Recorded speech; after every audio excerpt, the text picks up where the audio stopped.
First pre-season testing at Bahrain has concluded, and the 3 days of running has revealed us a lot to go over. All 11 teams were present for this first test as Audi grabbed everyone's attention with their dramatic B-Spec upgrade on day 1. We also saw first upgrades from Ferrari and Aston Martin. Plus, Williams finally took their 2026 car to the track after missing Barcelona's shakedown test. So, lots to go over. The first car I want to talk about is the Audi R26, as the team has introduced a dramatic B-Spec upgrade package, one that's visually obvious. Audi has introduced a revised front wing specification. Looking at it, we can see the nose is positioned much lower, which is apparent from the shorter pylons. The wingspan of the main plane is much more benign on the new front wing. The top flap of the wing element is also revised to make it more loaded inboard. Looking at the end plates, the main plane bends into the foot plane. Audi seems to have added a small vane on the foot plane, promoting more outwash. Audi has added these 2 pods onto the front wing, which seems to be the active arrow actuators. So, following a similar design to Racing Bulls. Moving on to the side pods, the letterbox-style inlets from the Barcelona spec has been replaced by tall, narrow, vertical inlets as part of a major overhaul of the side pods. Looking at it from the rear, we can see the water slide on the upper surface. Looking from the side, we can see the downwashing profile of the side pods and an aggressive undercut. We can see here the side impact structure and the mirror star connected to the side pots. The engine cover also has been revised.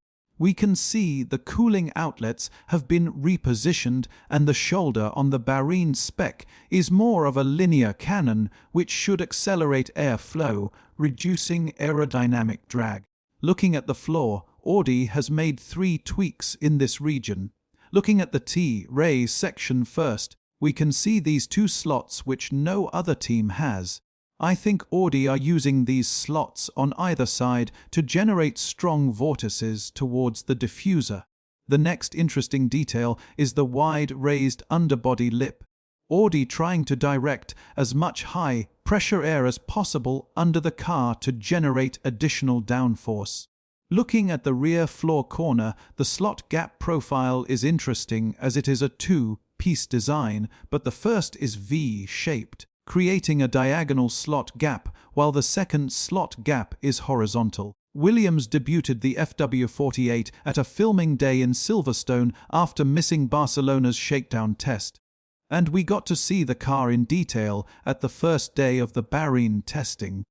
Starting from the car's front, the nose cone is wide, but aggressively tipped at the end. The nose is attached to the wing's main plane, and the wing actuator seems to be placed under the nose. The shape of the nose itself is flat. The wing element on the FW48 is more sculpted.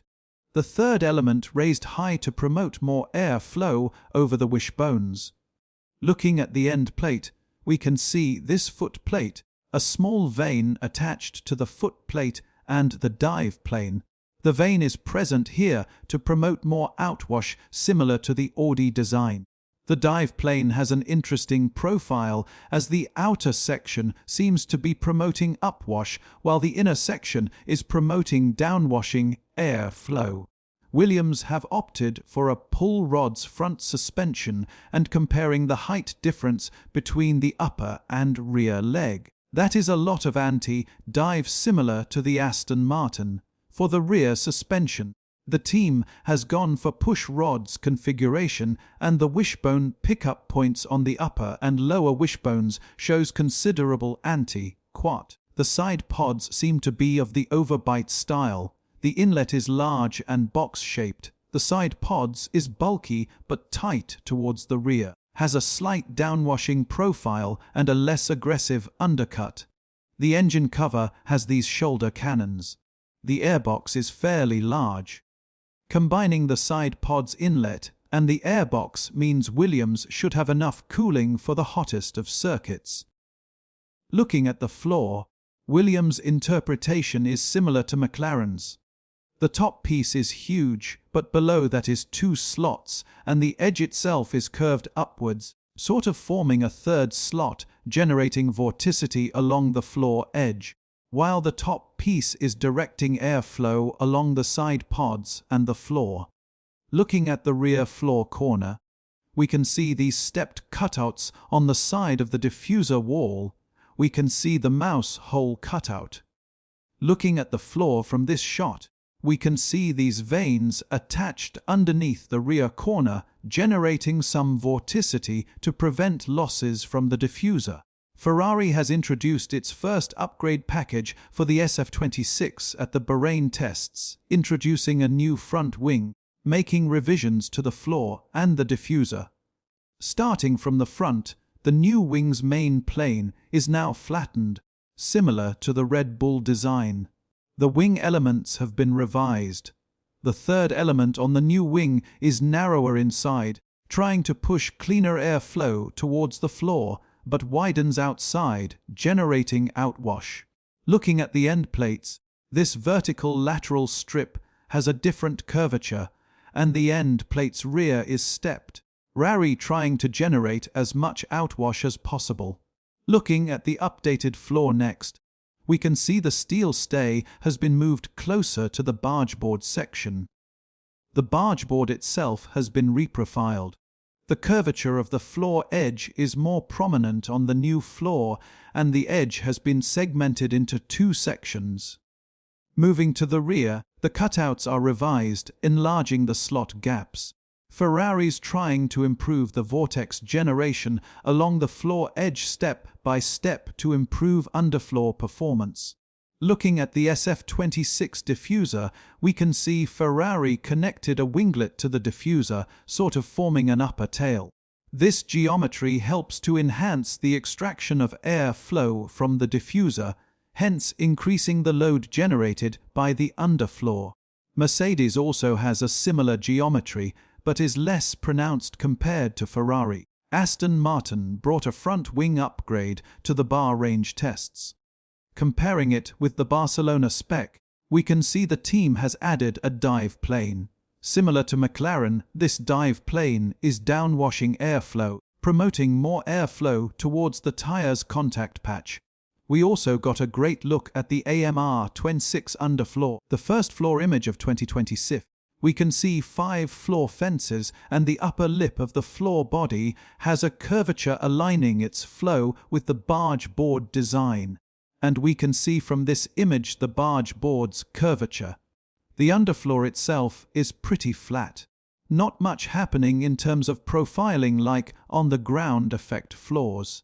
We got our first look at the internals of the Aston Martin and Red Bull cars, and pointed out by technical expert Craig Scara, both teams are using air-to-air intercoolers, whereas the rest of the grid is apparently using water-to-air intercoolers. While using air-to-air intercoolers is a great weight-saving method, water-to-air intercoolers have better cooling efficiency. It's a compromise, but the choice depends on the car's cooling requirement and aero philosophy. We got a good look at the Cadillac car during the Bahrain tests, and they have implemented a very unique floor design. Starting from the front of the floor, we have a big top piece and 2 fences below with an aggressive curvature forming the 3-piece bargeboard. The floor edge itself has some contours trying to work the airflow hard. Looking at the rear floor corner, we can see 2 edge slots with curved profiling. On the side of the diffuser, we can see the mouse hole on the Cadillac car. A quick look at Alpine's floor. The rear floor corner has 2 diagonal slot gaps, and this sort of double floor corner, which is very interesting. Looks like Alpine are trying to work the airflow hard around this section. The first test at Bahrain has kicked off the 2026 development war in brilliant fashion. While there was some hiccups with red flags being brought out by Alpine and Cadillac, some teams are having issues with their engines overheating. For the most part, every team has got great mileage under them. Everyone was looking at how the engines were performing. We got some very quick laps, great top speeds, and good long-run data. But lap times don't tell the full story in testing, so we will have to wait a bit more to get a proper read on these power units. Testing is all about raking in the miles and gathering every bit of knowledge. We have the second Bahrain preseason testing coming next week, so it will be interesting to see how the development war progresses. So, according to you, how did the testing go for the teams, and which team impressed you the most? Share your thoughts down in the comments section below. Please leave a like and share this video. And if you're enjoying these testing breakdowns, hit that subscribe button and turn on notifications so you get pinged whenever I happen to upload my next video.